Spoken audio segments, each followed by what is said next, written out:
teman-teman semua, apa kabar? Semoga kita semua dalam keadaan sehat walafiat ya. Berjumpa lagi dengan saya. Pada kesempatan ini kita akan belajar pelajaran ilmu pengetahuan sosial kelas 8, masih dengan tema 1, materi kondisi geografis dan interaksi dengan bangsa asing. 1. Bagaimana interaksi dengan bangsa asing di masa lalu?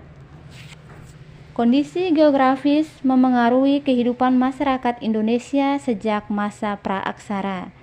Bangsa Indonesia menjalin hubungan dagang dengan India dan Cina pada masa awal Masehi. Sebagaimana terjadi dalam sejarah masyarakat India, pada awal Masehi adalah masa perkembangan Hindu-Buddha di India. Agama Hindu telah berkembang 2000 sebelum Masehi, sementara agama Buddha abad 500 sebelum Masehi.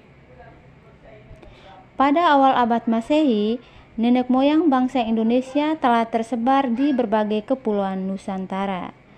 Mereka meninggalkan berbagai kebudayaan yang bukti-buktinya masih ada hingga saat ini.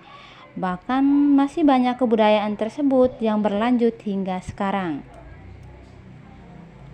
2. Bagaimana perdagangan Nusantara pada awal Masehi? Hubungan dagang antara India dan Cina semula dilakukan melalui jalur darat yang dikenal dengan jalur sutra. Jalur ini membentang dari Cina, melewati Asia Tengah sampai ke Eropa.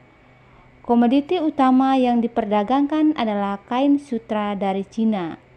Itulah mengapa jalur tersebut dinamakan sebagai jalur sutra.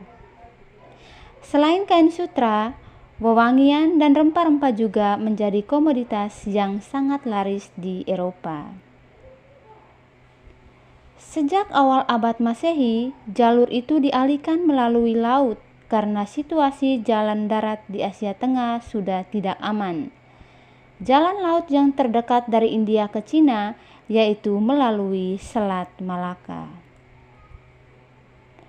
Kepulauan Indonesia menjadi daerah transit atau pemberhentian bagi pedagang-pedagang Cina dan pedagang-pedagang India. Masyarakat di Indonesia juga ternyata ikut aktif dalam perdagangan tersebut, sehingga terjadilah kontak hubungan di antara keduanya, Indonesia-India dan Indonesia-Cina. 3. Bagaimana perkembangan kehidupan masyarakat pada masa kerajaan Hindu-Buddha? A.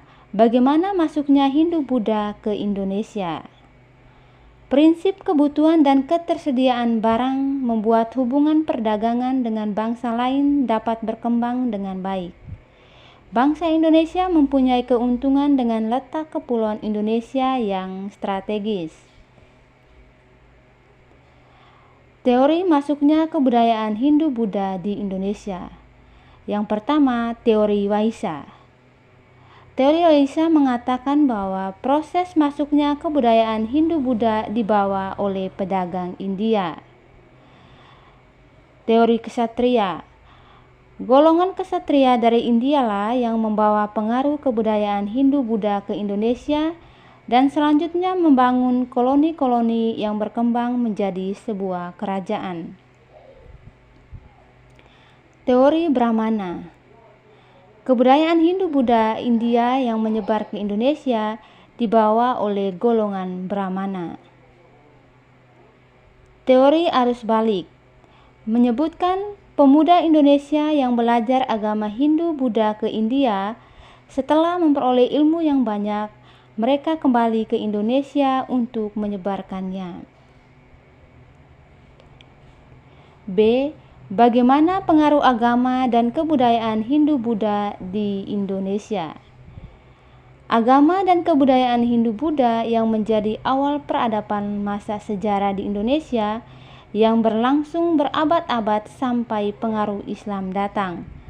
Agama dan kebudayaan Hindu-Buddha membawa dampak perubahan besar dalam diri bangsa Indonesia dan juga meninggalkan banyak jejak yang masih bisa dikaji dan dinikmati hingga sekarang, seperti candi. Pengaruh peninggalan kebudayaan Hindu-Buddha di Indonesia. 1. Candi. Candi merupakan salah satu hasil kebudayaan pengaruh Hindu-Buddha di Indonesia.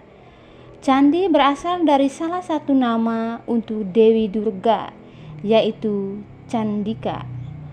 Bangunan candi dibangun untuk memuliakan orang yang telah wafat, khusus untuk para raja dan orang-orang terkemuka.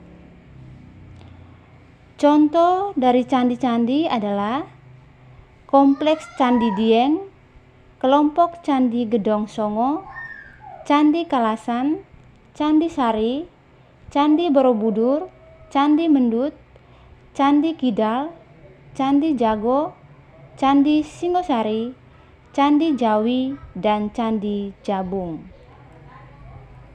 2. Seni pahat dan ukir.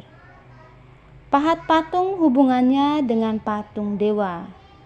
Arca Buddha pada umumnya sangat sederhana dan tidak ada hiasan, hanya memakai jubah. Macam-macam hiasan relief pada candi biasanya menceritakan cerita dari kitab-kitab keagamaan seperti Ramayana, Arjuna Wiwaha, Kuncarakarna, dan Panji. 3. Barang-barang logam. Arca-arca dari logam juga dihasilkan dari peradaban Hindu-Buddha. Pada umumnya, arca-arca logam berukuran kecil. Arca-arca logam mudah dipindahkan dari satu tempat ke tempat lain.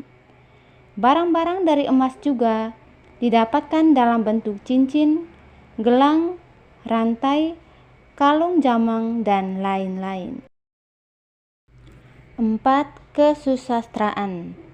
Tinjau dari kitab kesusastraan terdiri atas tutur atau kitab keagamaan dan sastra, kitab-kitab cerita mengenai keagamaan dan kesusilaan, dan kitab-kitab uraian sejarah.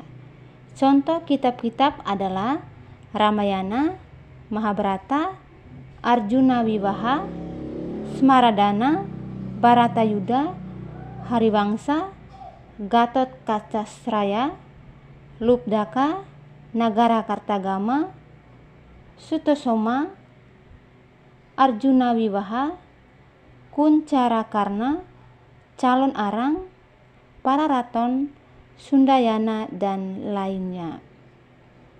Ya, sekian dan terima kasih. Jangan lupa like, komen, dan subscribe.